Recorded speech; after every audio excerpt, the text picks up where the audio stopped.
News Services Division of All India Radio presents Northeast Diary.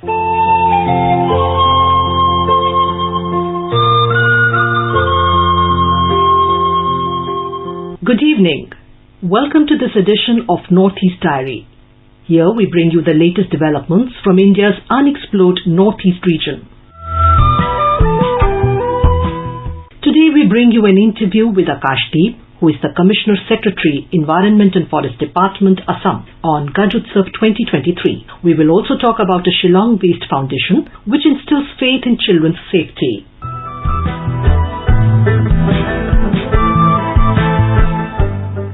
The central government, under the leadership of Prime Minister Shri Narendra Modi, is fully committed to the development of the Northeast region. The centre is also committed to making the entire Northeast conflict-free, insurgency-free and peaceful, and is working in this direction.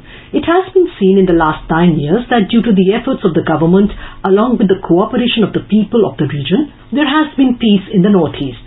Country's Home Minister Shri Amit Shah said this during his visit to the state and highlighted the government's priorities for all-round development of the region. For a detailed report, let us go over to our correspondent from Aizawl. Union Home Minister Amit Shah visited Mizoram's capital city Aizawl on 1st April. During the visit, Mr. Shah inaugurated 5 projects and laid foundation for 6 more infrastructural projects. In total, 11 projects costing over 2,415 crore rupees. Of these 11 projects, the Home Minister inaugurated the new battalion headquarters of Assam Rifles at Zokhosang, ensuring the shifting of the present Assam Rifles complex from a prime location of the city. Shri Shah said, the shifting of the battalion Assam Rifles will facilitate expansion of development in the city. He also laid the foundation for Laldenga Center and 2 Biocity under the PM Divine scheme. While addressing the people, the Union Home Minister said the entire Northeast is moving faster on a new road to peace, stability and development. This is happening because the government led by the Prime Minister Narendra Modi is giving utmost importance to development of the region. He said that in the region, a large number of connectivity projects with a cost of 1,76,000 crore rupees through road, rail and air links are underway, which will be completed by 2025. Giving an instance of Mizoram as a success story of Indian democracy, he appealed to the misguided youths of the region to join the mainstream. यहाँ पर गोलियां चलती थी, बम गिरते जाते थे, उसी जगह पे जोरम थंगा जी आज यहाँ पर मुख्यमंत्री बने हैं। ये उदाहरण है भारत के लोकतंत्र की सफलता का।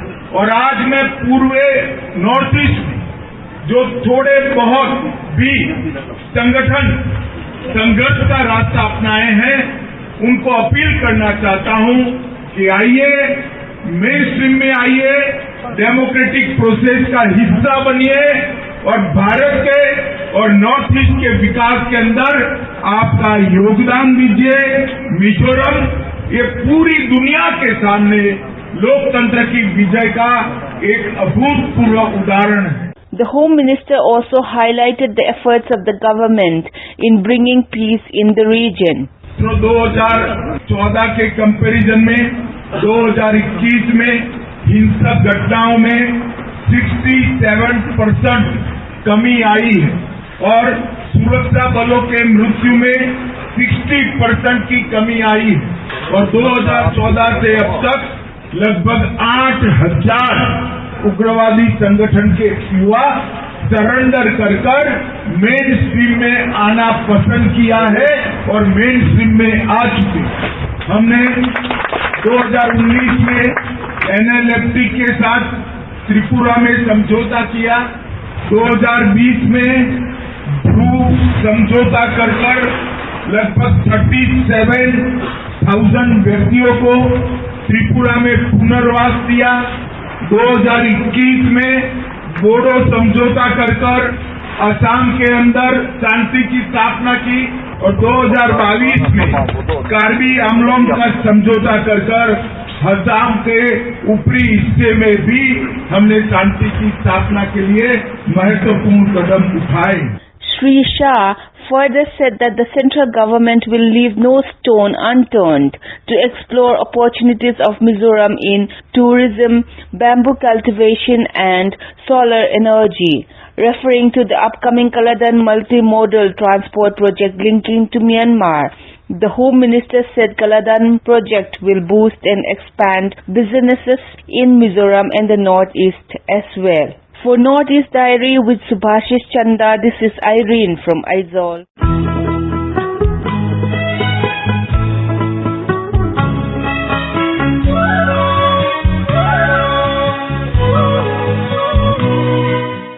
Sikkim Chief Minister P.S. Tamang recently attended the Madhavpur Khet Festival 2023 as the chief guest at Madhavpur Khet, Porbandar in Gujarat. The festival honors Northeast India's cultural, spiritual and social unity with the country's far west region in Gujarat. Madhavpur Khet Fair is a celebration of the marriage between Lord Krishna and Rukmani, who belonged to the Misri tribe Arunachal Pradesh. The festival commemorates the journey of Rukmani from Arunachal Pradesh to Gujarat with Lord Krishna. The festival included a grand display of cultural performances by artists from northeastern states and Gujarat. The troupe from Sikkim presented the Singi Cham and Yak Cham dances. In his address, Sikkim Chief Minister P.S. Tamang appreciated the vibrant culture on display with the rich traditional heritage of Gujarat and the Northeast. He said that Prime Minister Narendra Modi's initiative to unite the country through cultural exchange under Ek Bharat Shresth Bharat is exemplary. MLAs and other ministers from Sikkim also attended the event. With Saikia Sarkar, this is Tashang Mobutia for AIR News Sikkim.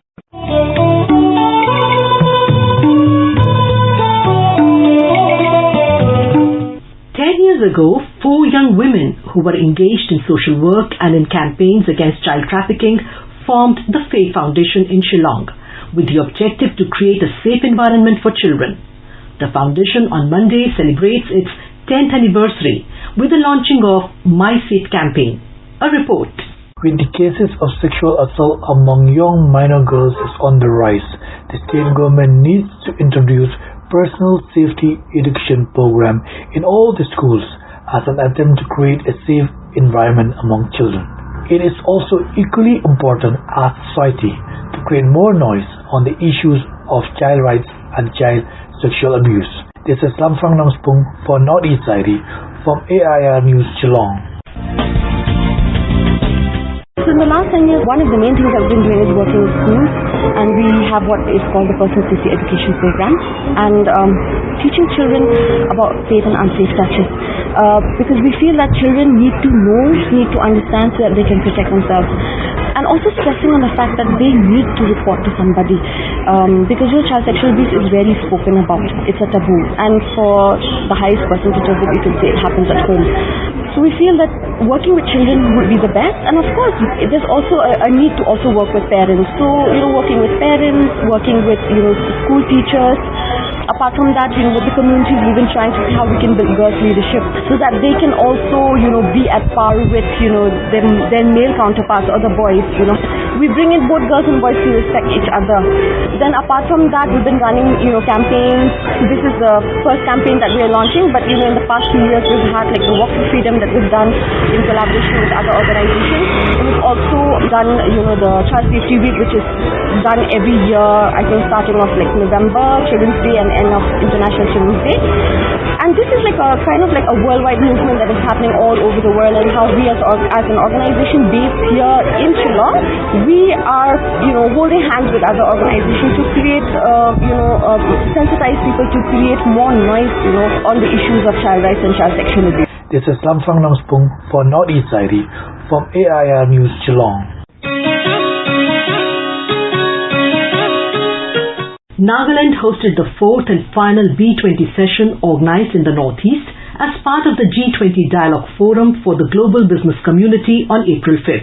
About 60 delegates from 27 countries participated in the meet, paving an opportunity for the Nagaland government to showcase the potential of the state for inviting investment. The B20 meet held in Nagaland saw a huge turnout of delegates from G20 countries. Besides participation of 27 countries, 5 ambassadors from Cuba, Iceland, Jamaica, Paraguay and Panama, 1 deputy heads of missions from Estonia and 2 consul generals from Costa Rica and Germany, 24 diplomats, 39 overseas industries and 3 diplomats from G20 countries who are of Indian origin also participated in the event. Union Minister of State for External Affairs and Education, Dr. Rajkumar Ranjan Singh, graced the inaugural sessions of B20 meeting held at State Banquet Hall, Kohima. The Northeast today can be seen as the center of the potentially dynamic regions of the world, surrounded by the ASEAN, Bangladesh, Nepal, Bhutan, and of course, mainland India. Our friends from the business community should consider this factor while exploring opportunities in the Northeast regions. Nagaland Chief Minister Nipurio said the Northeast region of India is the natural gateway to Southeast Asia for the country and Nagaland lies along this strategic route. We will ensure that creation of an investor-friendly environment, provision of infrastructure and institutional support, attractive incentive packages and optimum utilization of existing resources in order to gainfully utilize emerging opportunities in the national and international market.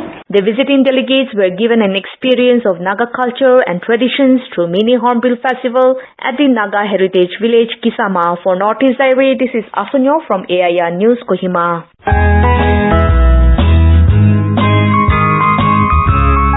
Northeast Diary program, broadcast every Thursday and Sunday at 5:30 p.m., brings very interesting and enchanting stories from the 8 Indian states of Northeast India. Don't forget to tune in. Showcasing its global presence, Tripura hosted foreign and Indian delegates for the Science 20 conference under India's G20 presidency. The delegates, who were on a 3-day tour to the northeastern state of Tripura, attended a day-long meeting on the 3rd of this month, wherein they were taken on a tour to the Sipahijala Sanctuary and to Neer Mahal Palace on the 4th of April. We have more details on the Science 20 conference from our Agartala correspondent.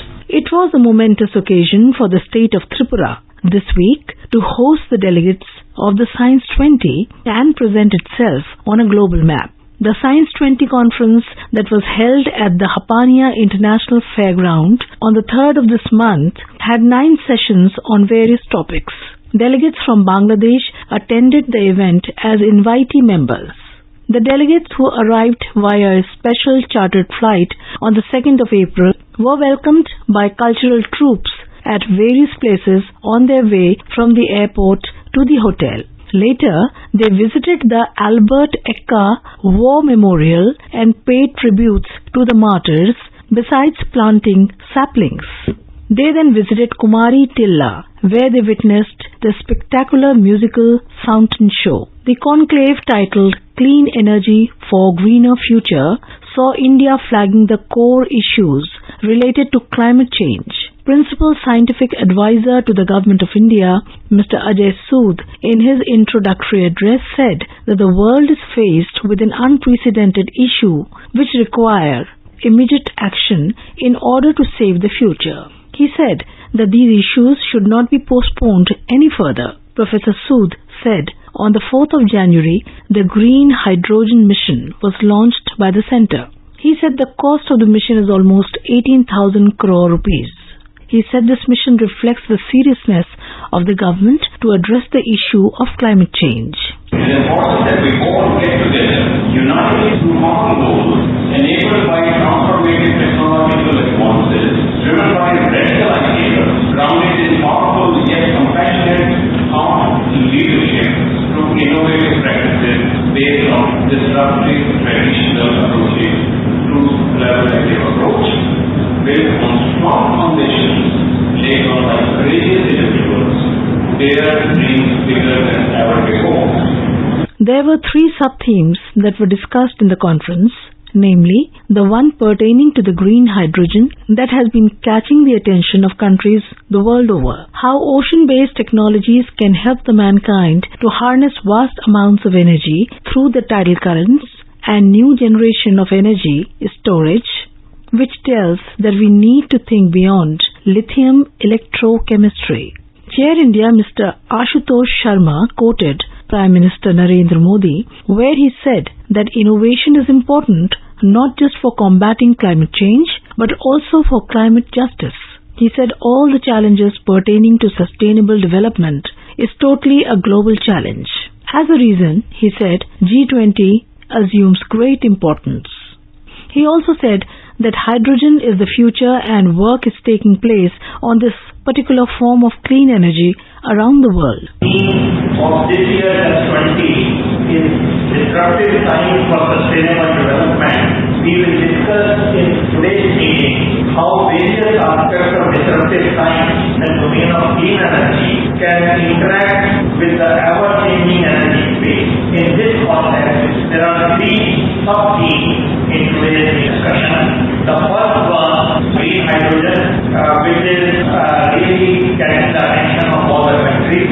And as you might have seen the announcement, India launched the green hydrogen mission on 4th January with an outlay of about $2.5 billion. Green hydrogen, of course, can be produced by electrolysis using renewable energy.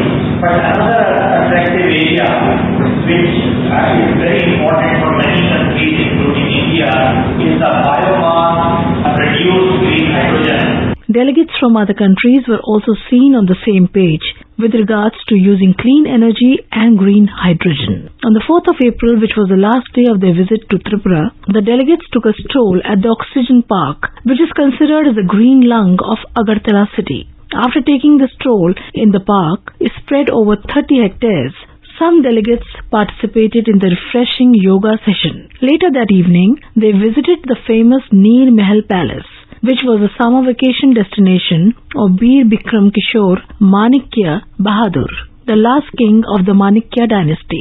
This is Sharmila Goswami with Kunal Shinde for Northeast Diary from Agartala.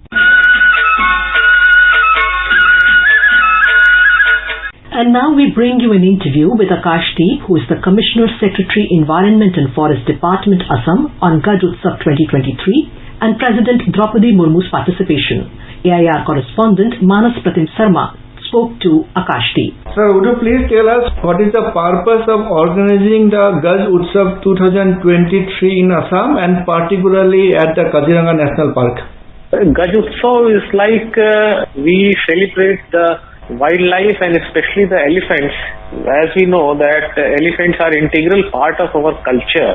It has been part of our childhood, the stories in our mythology, our religion, and they are also very important for maintaining the ecological balance of any area. Therefore, we want to highlight that elephants, they are very much present here in the India, and especially in Assam, the population of elephants is very good, very robust. And therefore, it was thought, and the Government of India suggested that in Assam this time we are going to organize Gaj Utsav, and it was all very encouraging for all of us. And what better location could have been than Kaziranga?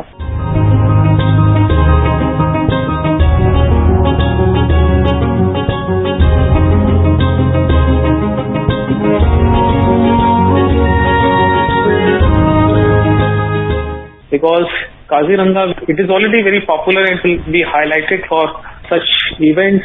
The wildlife, the rich flora and fauna of our state of Assam will be highlighted through this event.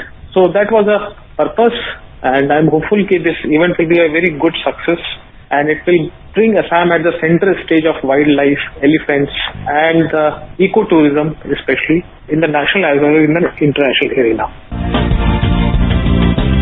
Since President of India is visiting Kaziranga particularly to inaugurate the event, what are the special arrangement has been made so far? Honorable President has kindly consented to grace this occasion, and we are very happy and very encouraged because she'll be here.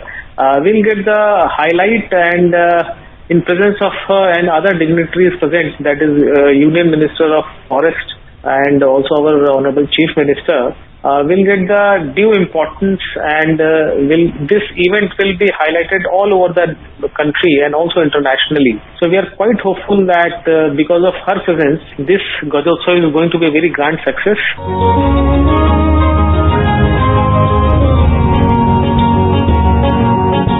As far as her visit is concerned, we have planned a safari for her in the morning when she'll be visiting on the 6th, and she'll be staying. A cultural show we are going to organize in the 6th evening in Kaziranga, meaning outside of the forest premise. We are going to organize this cultural event. Next day, we are organizing a jeep safari for her. And after that, we are going to have this celebration and deliberation of Gajotsav. So all the arrangements have been made, security, transport, stay and all, and we are very happy and very eager to receive her and to have her amongst us. What do you think? How having this Gajotsav at Kaziranga will give a boost to this elephant conservation as a whole in Assam or as a whole in India? No, Assam definitely it will, and the effects will not be limited only to Assam. The benefits will obviously go beyond the boundaries of state, and it will go beyond it will be percolated down in all over the country. So as we all know, and we all are associated with elephants in some way or other. We are all fascinated by the majestic presence, the big size, and the intelligent animal that we have around us. So obviously children are very curious to know about the elephants. We adults have a lot of respect also from the religious point of view.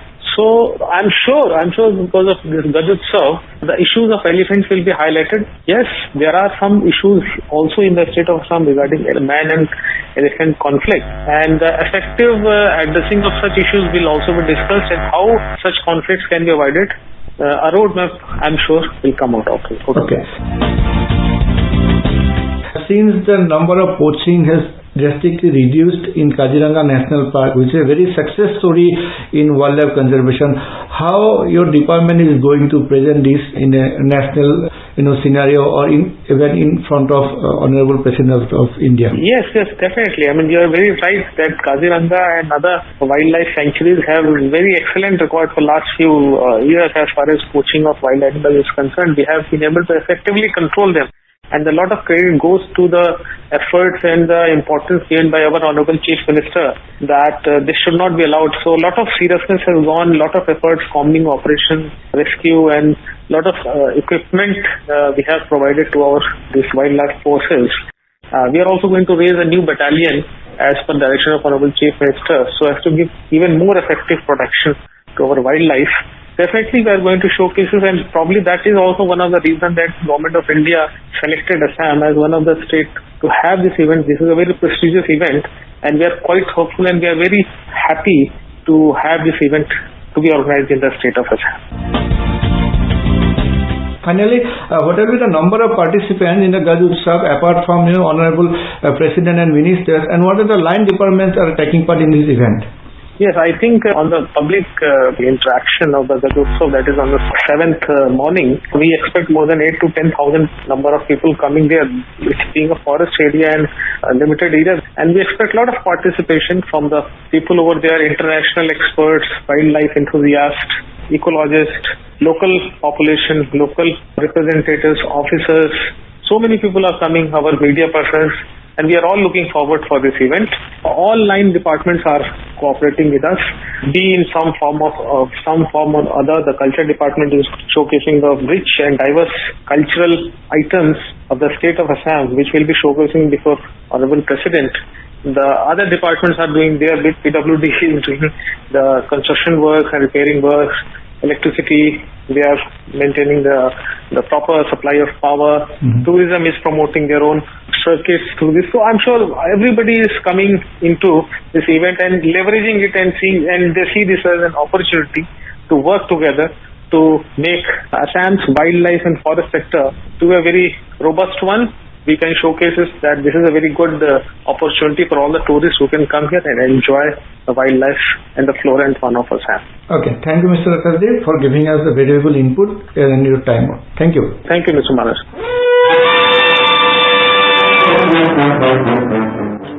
You were listening to an interview with Akashdeep, Commissioner Secretary, Environment and Forest Department, Assam, Speaking to him was AIR correspondent Manas Pratim Sarma.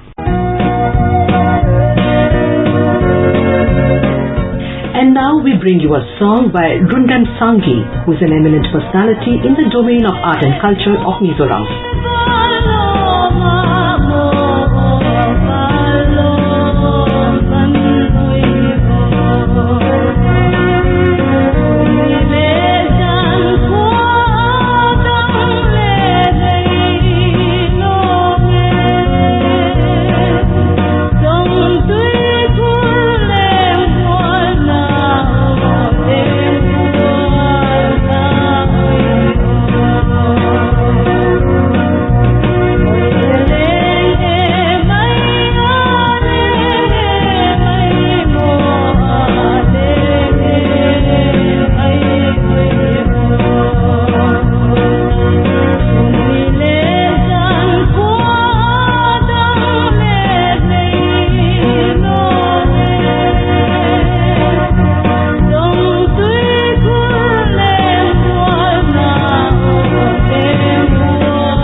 With that, we have come to the end of this edition of Northeast Diary.